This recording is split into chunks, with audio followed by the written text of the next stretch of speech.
Viewers like you make this program possible. Support your local PBS station.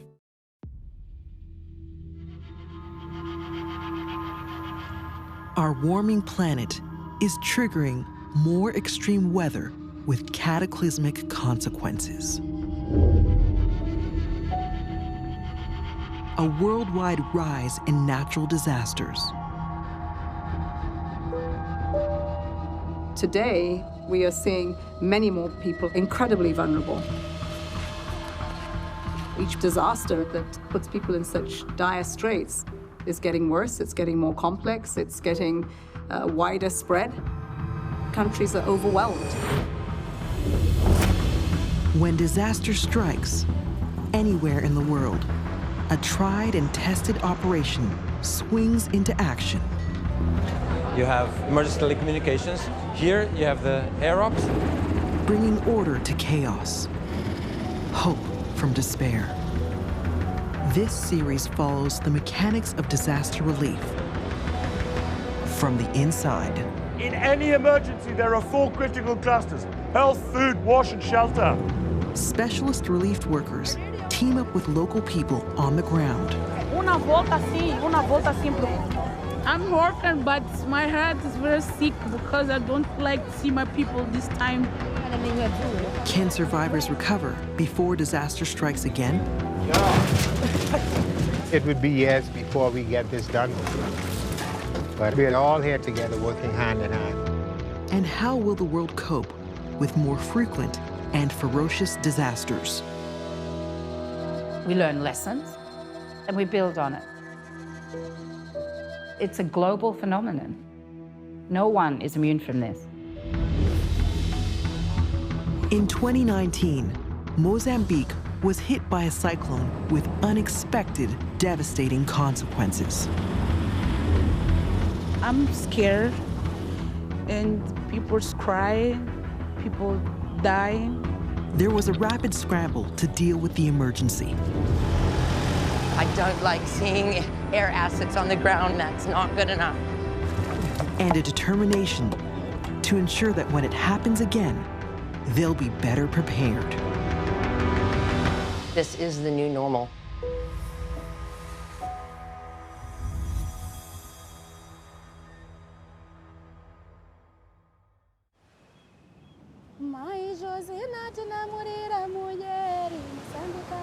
All countries are equal. But when it comes to disasters, some countries are more equal than others. Mozambique is one such place. It sits on the southeast coast of Africa, a country with a long coastline and abundant natural resources.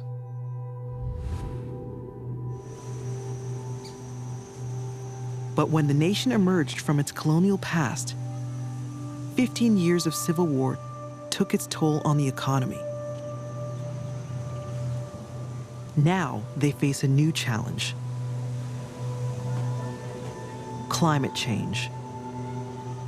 It brings a sharp increase in drought, floods, and cyclones.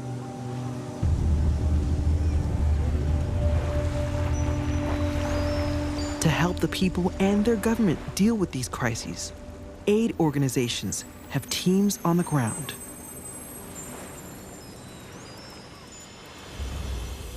I'm the national coordinator for a consortium of 3 international NGOs. Countries like Mozambique are bearing the brunt of the more frequent and more intense climate-driven disasters. I am the emergency coordinator for the World Food Programme Mozambique. We have been in Mozambique for many, many years, working with INGC, the Mozambican Disaster Management Authority. In Mozambique, there's the cyclone season, which runs from January to March. Every year, powerful storms form over the Indian Ocean. They crash into Mozambique's coast, gradually losing strength as they move inland.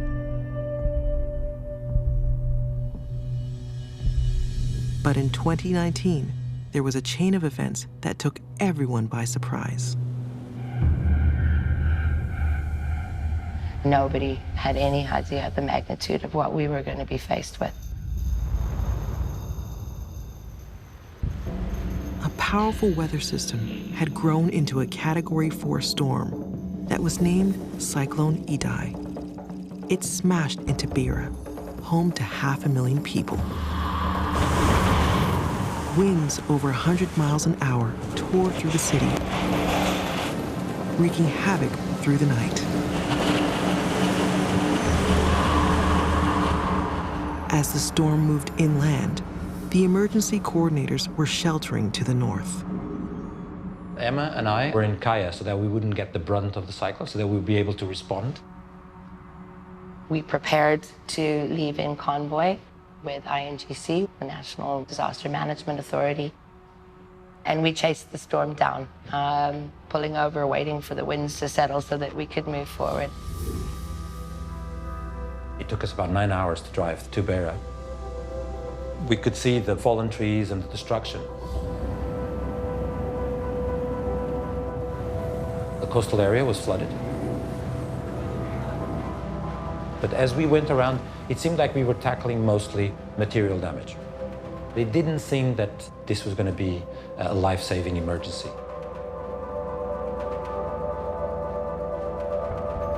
But over the next 48 hours, they'd soon change their minds.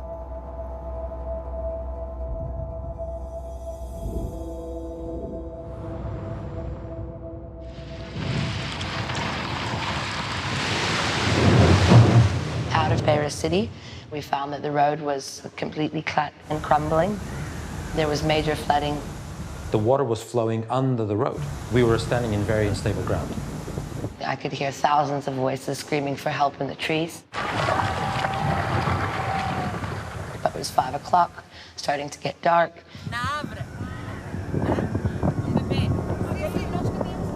The South African search and rescue teams, the volunteer teams, had also made it in.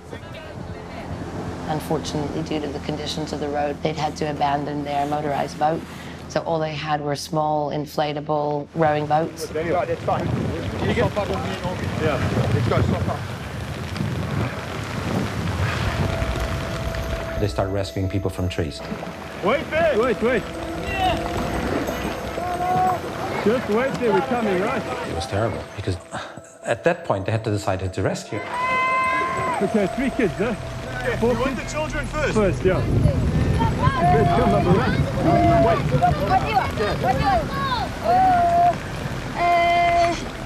One at a time. One at a time. Come here, Papa. Go in, let's go. Yeah, there's one more kid and baby. Okay, got it. Go, mommy. First. Okay. Then we come back. Okay. Get the kids out. We'll come back. The currents were unbelievable. These guys were superhuman in their strength. Let's go right. The flow's taking us left. But there's only so many people you can pluck out and put on boats. So they were bringing in the most vulnerable people who weren't able to hang on. They were freezing cold and sopping wet, and they'd been there for probably 12 to 14 hours. They saved this one baby, and the baby immediately held on to Emma, so much that she couldn't bear passing the baby on to somebody else. But we didn't save Mother that night.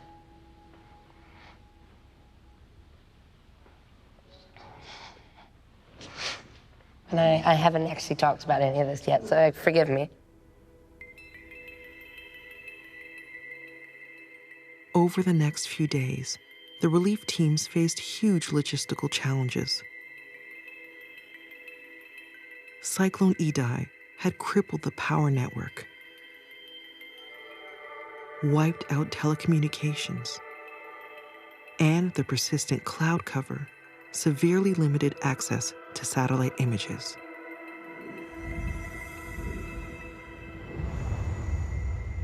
It was 4 days before the weather was good enough to get a plane in the air to assess the scale of the disaster.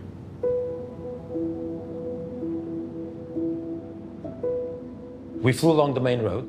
more or less the place where the road had been washed away. And then we realized that this was just the first washed away roads of about 20 kilometers of washed away road.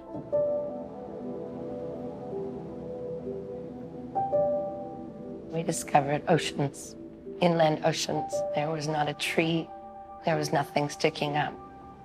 We now know that some of those areas were up to 11 meters deep. The water went to the horizon in every direction. That meant that people climbed to their rooftops when the water was rising, and then when that was submerged, they climbed to the treetops, and that was submerged too. There was no one left to save. Even Katrina didn't have this level of flooding.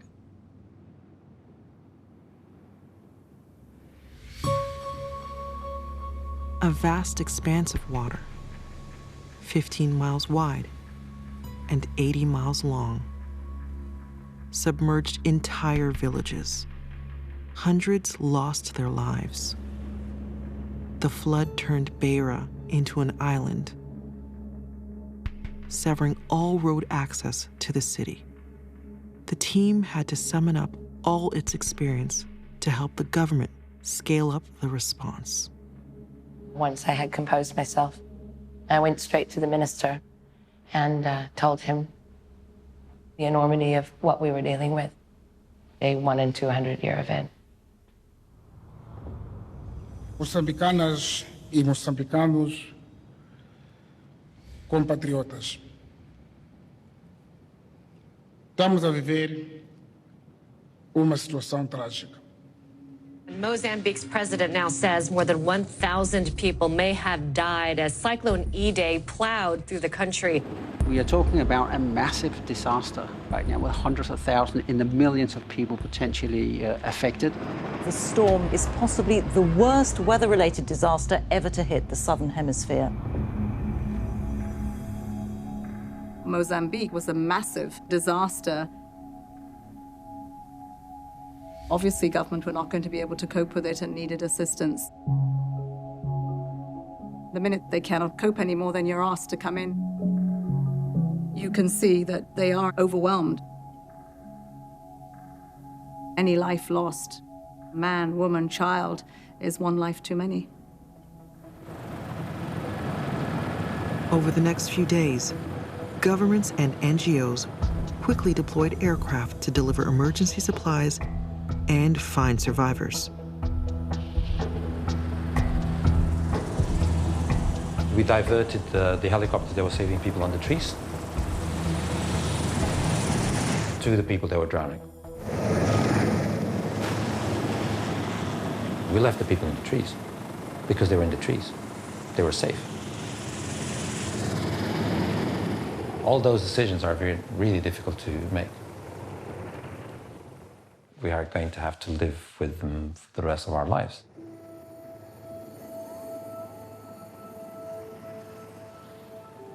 The window for saving flood victims from drowning was shrinking fast.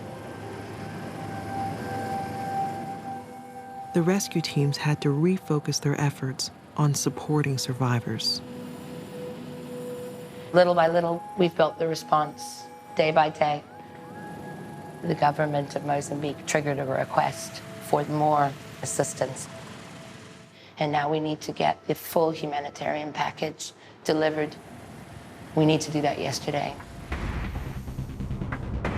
Within days, more than 100 different organizations from all over the world respond, flying in supplies and personnel.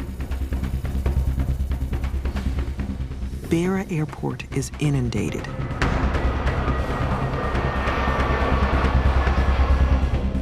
The UN sends an especially trained coordinator for major disasters like this. That's correct. Yeah. Okay. This is the morning briefing. No other discussions in that room, please. All right, good morning. For those newly arrived, my name is Sebastian. I'm the Deputy Humanitarian Coordinator, coordinating the field operations in response to the unfolding emergency. Sebastian and his team, these guys are the experts. These are the guys that surge in to respond to Haiti earthquake, to tsunami, to the very, very, very large-scale events. They are the only real standing expertise for dealing with something of this magnitude. I would like to make a couple of points this morning, just so you know what's going on. This is a government-led operation. We're here to support them. It's their operation. We back them up. Couple of points on the clusters. In any emergency, there are 4 critical clusters: health, food, wash, and shelter. In response to a disaster, you find a number of teams coming in.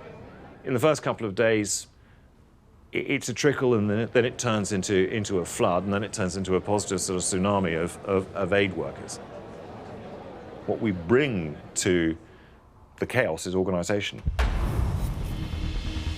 There's a system called the cluster system, and this is a way of clustering thematic expertise.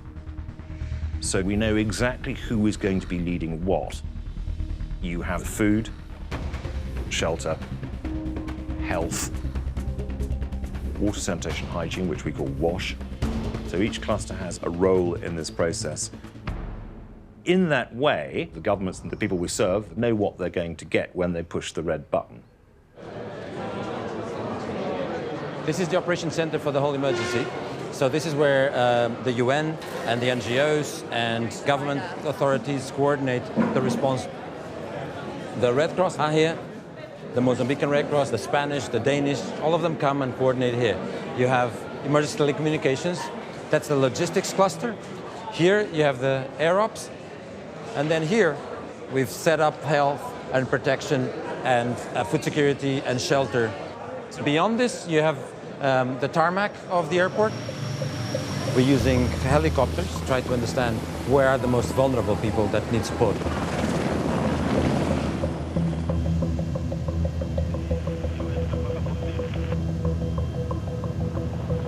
Abdul, what was that back there? School. We should be coming up close to D5, yeah? Yes, station D5.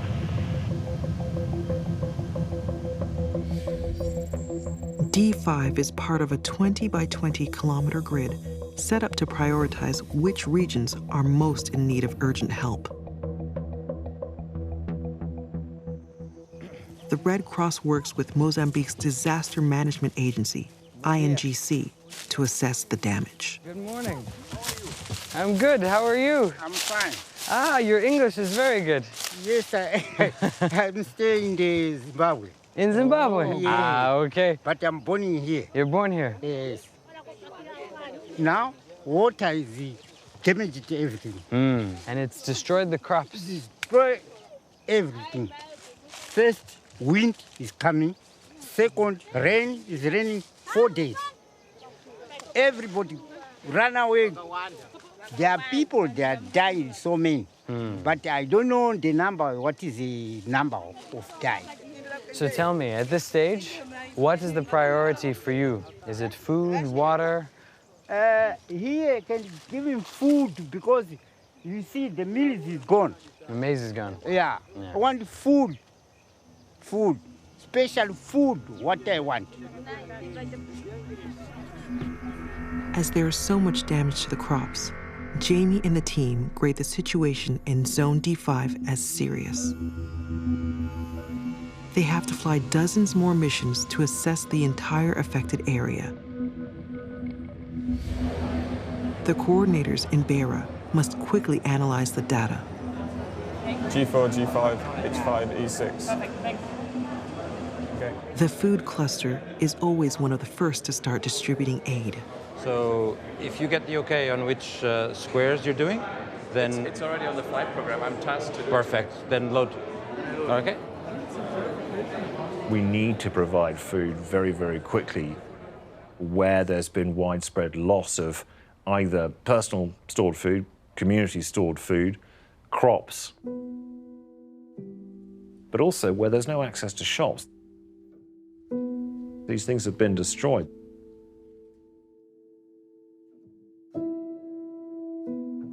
If you can't feed people, they're going to die.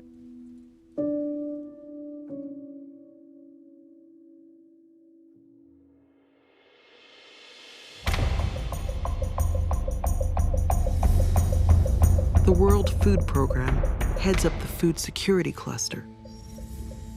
They store emergency supplies across the country, including 250 tons in Beira. But Cyclone Idai badly damaged the main warehouse. Fortunately, part of our work in that week leading to the cyclone was protecting the food. We actually didn't lose a single kilo because we wrapped them really tightly with plastic sheeting. So it was those food stocks that were in our warehouses that we used to feed the people in the first week of the cyclone. Pedro's teams had to race to deliver some of these food stocks over 60 miles inland as the flooding spread all the way up to Gorongosa National Park.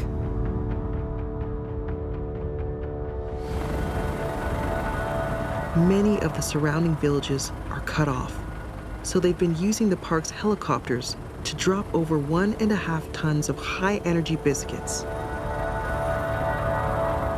These are meant to keep people alive for at least a few days.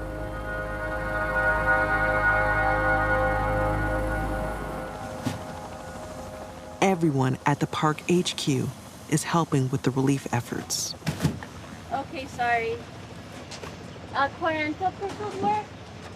We are here, and the yellow is the limit of the park, and the stars are places where we've delivered the high-energy biscuits from the World Food Program, and then the little yellow houses are where we've done food drops. And what do you do as a normal job?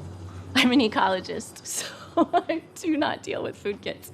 I run... Excuse me. Bertus, thank you. You're gonna pick up 18 more kits, and then you'll bring the scouts in, please. The kits are on their way to you now. Good, good, they got there already.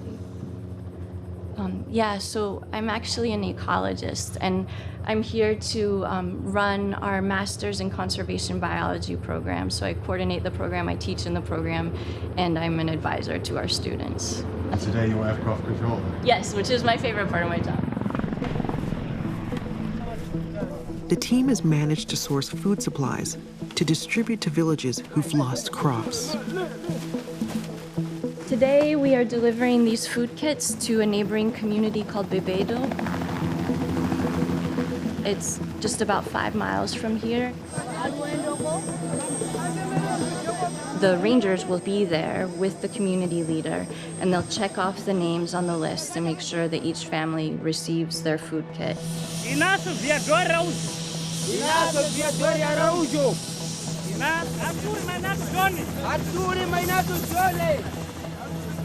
The kits are meant to last a family of 5 for 3 days, so they at least stave off the hunger for a little bit, but they're not really solving the problem long term. So far, they've delivered over 3,000 food kits. Now they need help to scale up support. Up until now, we've provided all of our own food. The philanthropist who spearheaded the park's revival helps coordinate the next steps with the park warden and international aid agencies. We are also worried about our neighbors. Yes. Yeah, I'm so proud of the team. This disaster was unexpected, but we have 600 employees who were first responders, helping the people who live next door. Now the international community is here. We're extremely grateful for that. So we can now work with the World Food Program and the FAO, which is the Food and Agriculture Organization of the United Nations, so that we will get help from them. It makes me feel good to know that things will only get better.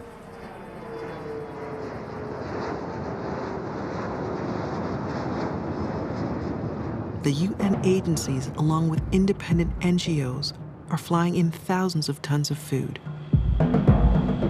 But they face huge logistical challenges. 3 weeks after the cyclone, many of the roads are still impassable. They must rely on aircraft to deliver supplies. Why have I got so many aircraft on the ground? What's going on? What's the constraint? I don't like seeing air assets on the ground at 9:30 in the morning. That's not good enough. 7 a.m. they start running.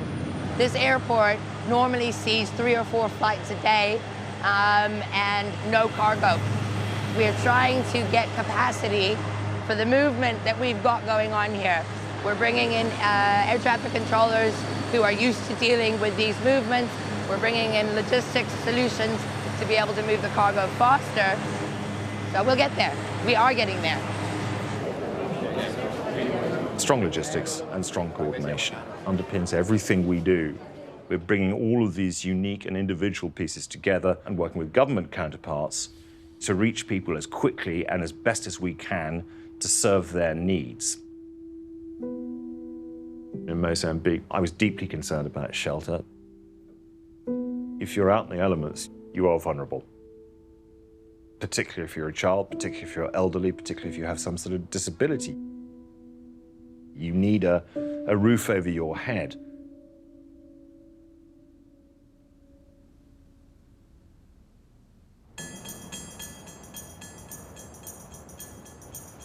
Many of the homeless people used to live on the coast in a shanty town.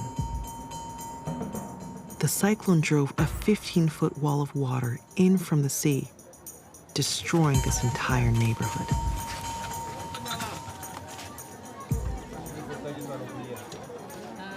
Medo mesmo de perder as crianças e toda a família em comum. Durante aquela maré que apareceu, nós saímos aqui a nadar. Quem não conseguia nadar, não havia como. Eu aqui, neste momento, não tenho sítio onde que eu possa morar. Emprego também, idem. A minha esposa, neste momento, se encontra-se na escola, no Eduardo Mondlane. To protect families like Dino's, the government has set up temporary evacuation centers like this school.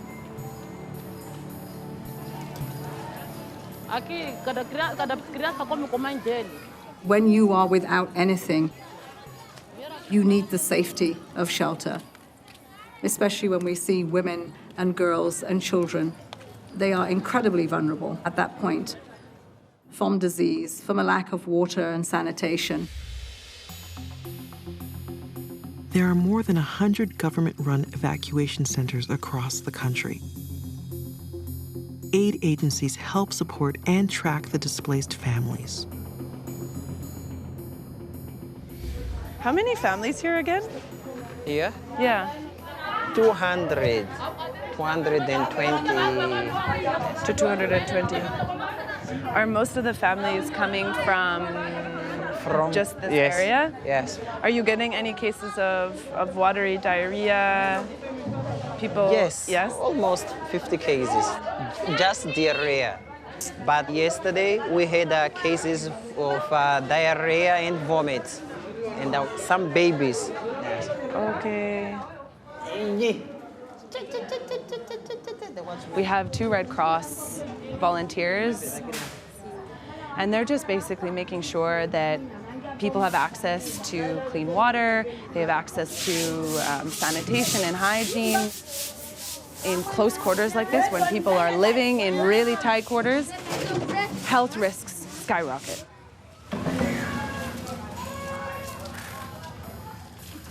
One of the biggest threats is cholera. The Red Cross monitor the numbers daily. In the first few weeks after the cyclone, cases soar into the thousands. These diseases are spread in dirty water. When the cyclone severed water mains and contaminated community wells, it threatened the health of millions.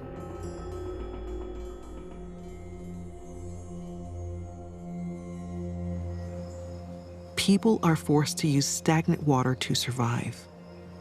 But each day without clean water increases the risk of a major outbreak. Vamos todos prevenirmos as doenças diarreicas. Vamos todos prevenirmos da cólera.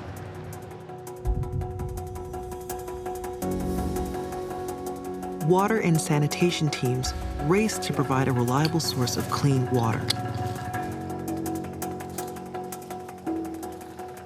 ¿Por qué? Aquí vamos a poner los grifos. Y que el agua va a venir.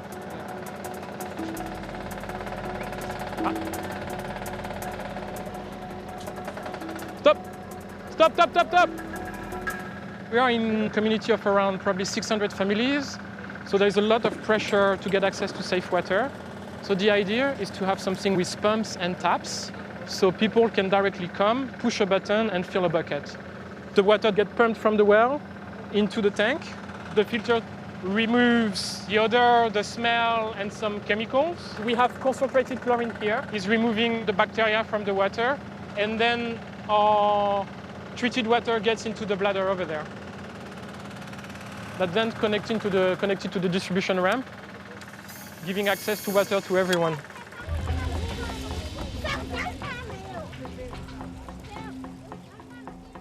Over the next few days, teams from the WASH cluster will set up 20 of these systems to prevent cholera outbreaks, overwhelming healthcare facilities that are already struggling.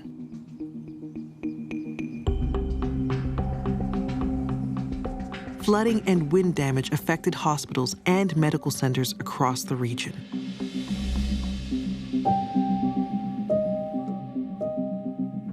An already vulnerable population has been left without access to basic health care.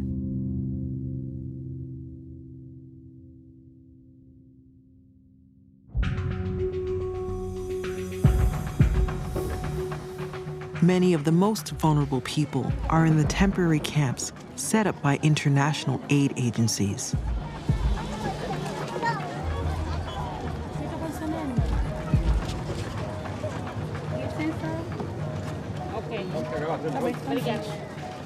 Government health workers are there to try to protect them from one of Africa's biggest killers, malaria. Que tal? Estão se sentir bem, né? Sim. Sabe, isso aqui serve para fazer o quê? Sim. É para quê? Evitar a malaria. Amanhã eu vou voltar aqui para vir ver se vocês ainda têm essas redes. Many people come here. Because government just take the people to school to come here. And then tomorrow is main disease, diarrhea, malaria. It's difficult, very difficult.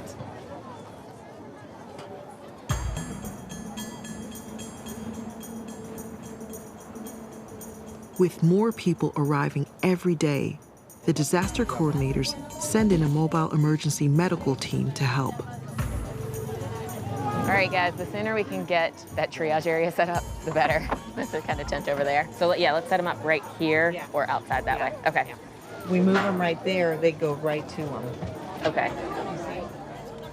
This is where the people are kind of coming in. We're going to try and form a line and kind of organize it so that they aren't kind of crowding the door. And then we come back here, and this is sort of our treatment area. So this is where the nurses and I will see patients and administer any medications, oral rehydration, do any wound care, so cleaning of pretty dirty wounds that we're seeing. Julia, do you know what language he speaks? Portuguese or Sena? Qual é a língua que o papai fala? Fala português, mas o quê? Eu falo português, mas logo e Shona, na Sena tem Sena. Português. Okay. Sena. Oh, okay. Shona. I'm working, but my heart is very sick because I don't like to see my people this time. It's very difficult to talk this because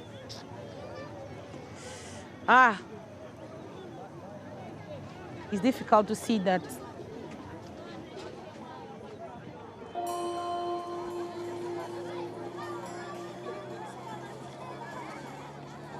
Aid agencies have learned from previous disasters that camps like this can become hotspots for disease.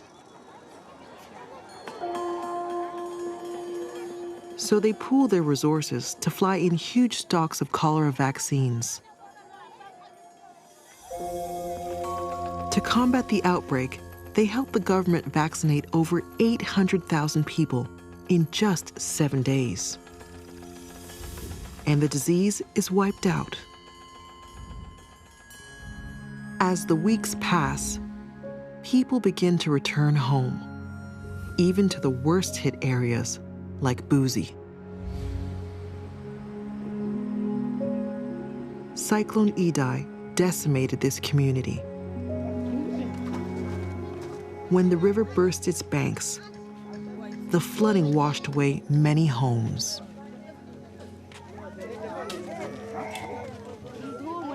Casa, esta aqui. Essa é a entrada. Sim. Sim. Curador, quarto, sala.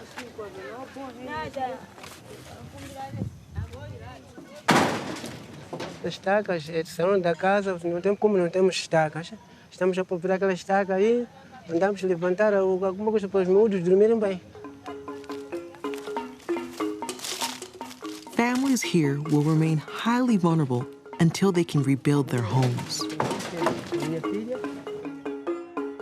To help them to do this as quickly as possible, today the Red Cross are distributing temporary shelters, basic materials, and tools. This is the distribution of your stuff today. It is, it is. That's fantastic. And it looks like they're already working, so that's even better. Aqui tem algumas famílias que perderam tudo. Sim! Já não tem casa. Sim! Temos Cruz Vermelha, temos kit. Chama-se kit de abrigo. Okay, there's a shelter instruction. That's brilliant. Events like this can only happen because of local agencies like the Mozambique Red Cross, who are already part of the community. Obrigado. Jamie. Ishmael. Ishmael. Yeah. And your name? Odette. You guys, really amazing. Neste kit de abrigo aqui nós vamos encontrar pá. Temos 3 tipos de emprego.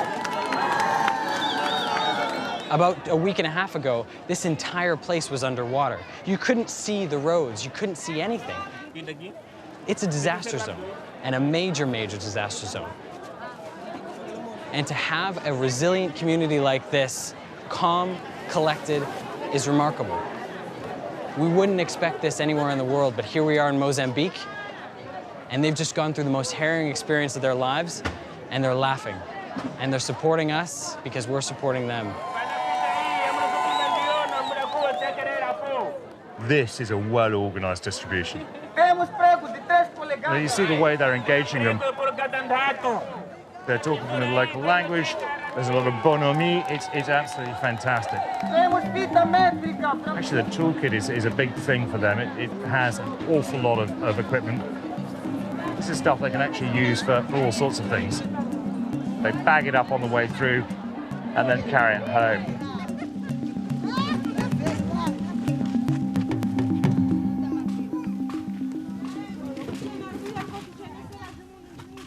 Ultimately, it is about seeing people recovering their lives again. We do have a certain responsibility to create an environment where they can stabilize, to begin to, from the survival, to thrive. The cost of the initial emergency response has run into hundreds of millions.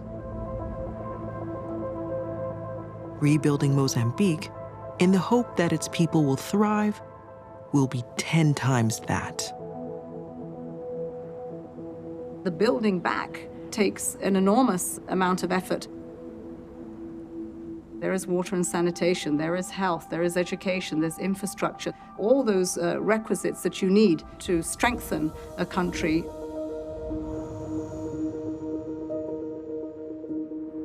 I have to say the government did a fantastic job. It was largely their lead that opened up the roads. And when the road to the north opened, then you can have a convoy moving 60, 70, 80 tons.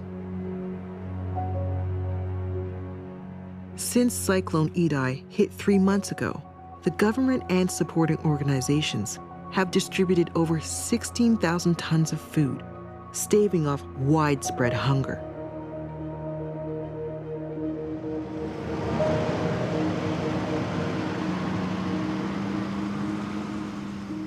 In rural areas, The focus now must be on providing seeds so the communities can be self-sufficient once again.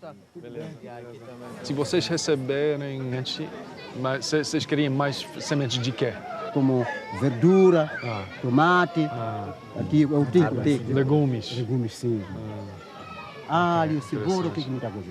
Okay. Essa é a zona produtiva dessas culturas. Ah, é? Sai muito bem. Ok.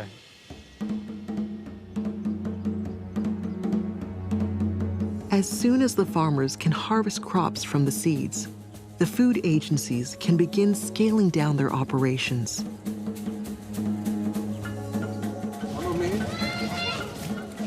The water and sanitation teams have already started to remove their emergency water supply, as the wells are now flowing and the pipe network has been repaired.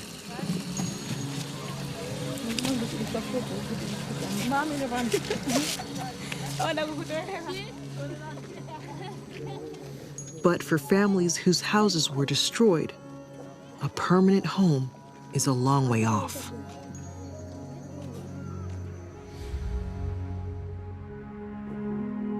The government has moved them from the evacuation centers into temporary camps. The highest concentration is in the suburbs of Beira. In these camps, the families have access to limited health care and education.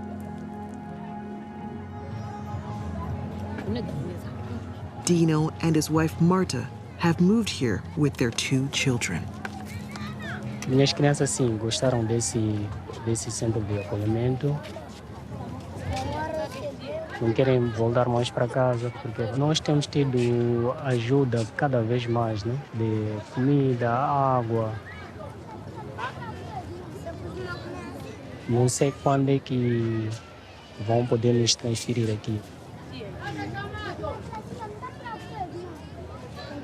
Como a mim, eu já estou cansado de estar aqui. Já estou cansado de viver aqui.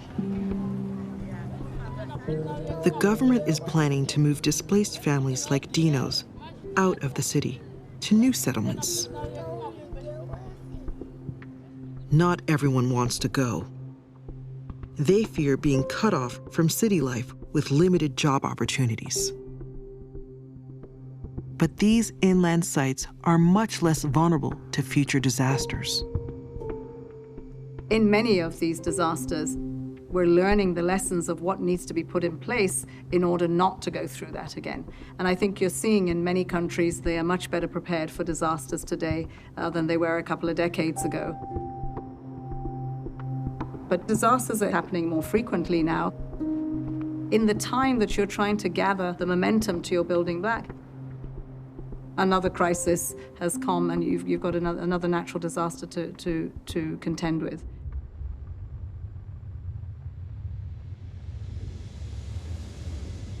Nine months after Cyclone Idai, the same area of Mozambique is hit again by floods, destroying many of the freshly planted crops. As the anniversary of the disaster approaches, it's a massive setback for the recovery. Unfortunately, from December of 2019 through to the current period, we've had extreme flooding, not to the level or extent of Idai, but most of the crops that were planted have been wiped out. So the food security situation, as well as the livelihood situation, people's ability to be able to self-recover, are severely compromised by the ongoing shocks that are being experienced in the same areas, despite the efforts of all concerned to address the longer-term recovery needs. After so many lost their crops and can't feed themselves, food agencies are having to continue to distribute aid.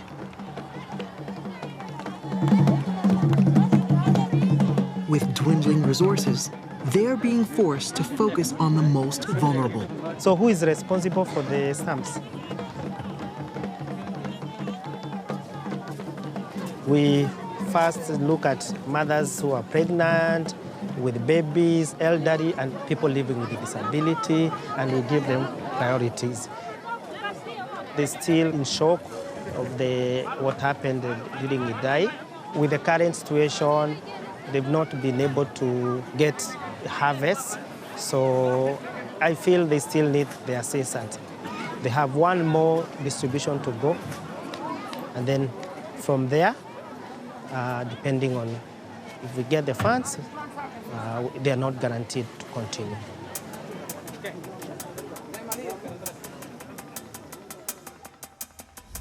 Despite substantial donations from international governments, UN agencies, and the World Bank, they only have half the funding they need.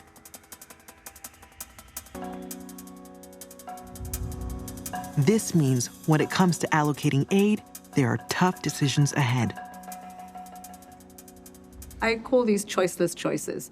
Do you choose to leverage money that you need for health or for education? You need both. Why should a country be put in a position where they have to choose between water, health, and education when there are enough resources in the world for us to do it all?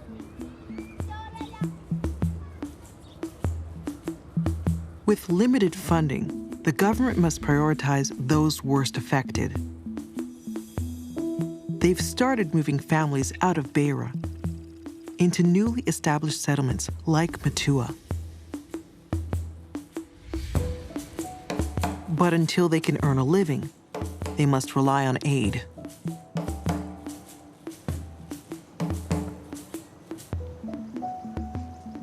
Esta é a nova casa, depois de sairmos de lá no Resettlement.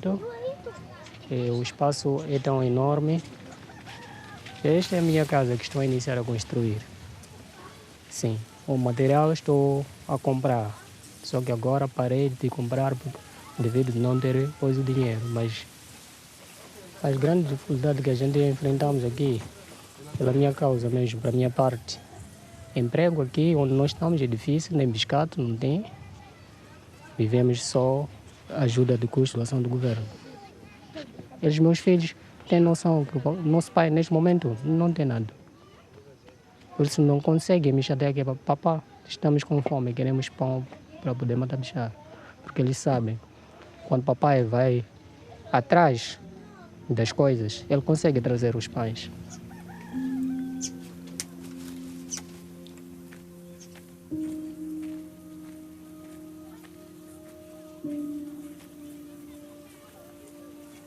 Families like Dino and Marta's will continue to need support until they've built their homes and found new ways of making a living. But with more frequent and ferocious cyclones hitting the region, the government and international agencies need to find ways of protecting them from this destructive cycle.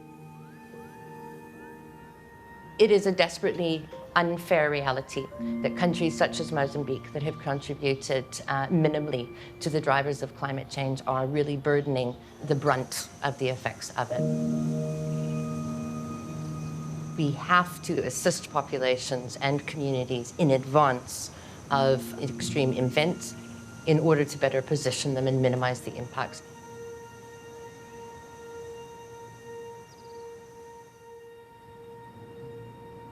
The mangrove forests that stretch along over half of Mozambique's coastline play an important protective role by buffering storm surges and absorbing excess flood water. Cyclone Idai destroyed large areas of these forests, leaving many coastal settlements exposed. The people of this village are now replanting a huge area to try to reverse the damage.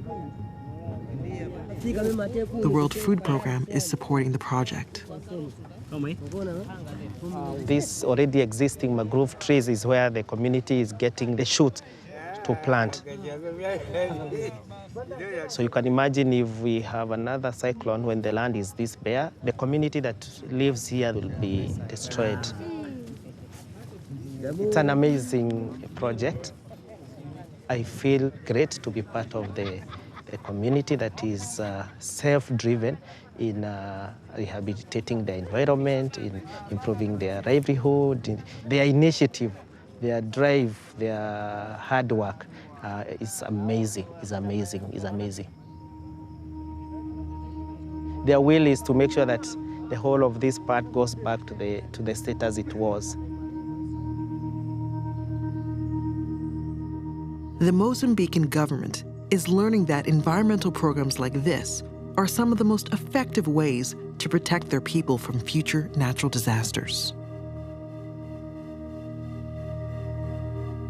Now it's looking to expand the wilderness of the national parks.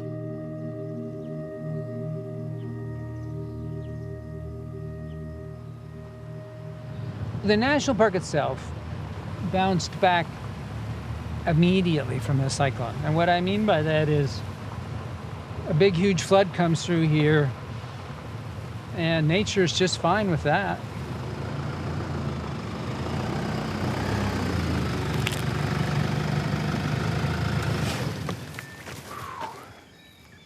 Gorongosa Park is providing, let's call it a service, of mediating the weather. In a really rainy year, it's soaking up water. In a really dry year, the trees are retaining moisture and keeping the area cool. So if you're a farmer and you live outside the park downstream, well, when the big flood comes, you don't want your house washed away. Well, guess what? Gorongosa Park soaks up that water.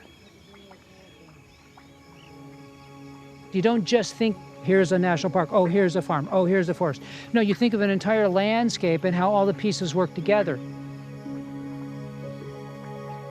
The plan is to create a vast new protected area that stretches from Mount Gorongosa in the west to the mangrove forest in the Maromeo National Reserve. It has been dubbed Mountain to Mangrove. A fishing community can help us to guard the mangrove forest. And even control the area. Absolutely. We consider them on the same team. The Minister of Environment is championing this initiative by collaborating with the head of the country's national parks. Agora, inclusive na nossa estrutura nova do Ministério, em que temos uma direção nacional para mudanças climáticas e temos estado a trabalhar no Plano Nacional de Desenvolvimento, consubstanciar este conceito da montanha aos mangais. It's integrado desenvolvimento humano e também conservação.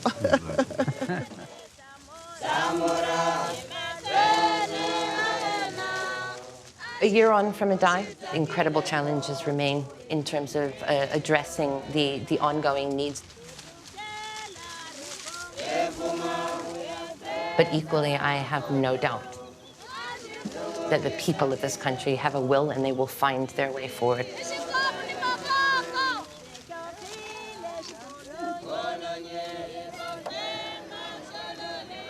I know my people is poor, but my people is like a phoenix.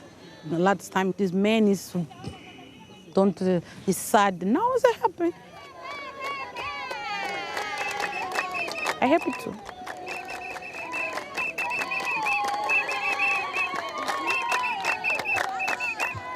Everyone wants a good story of survival.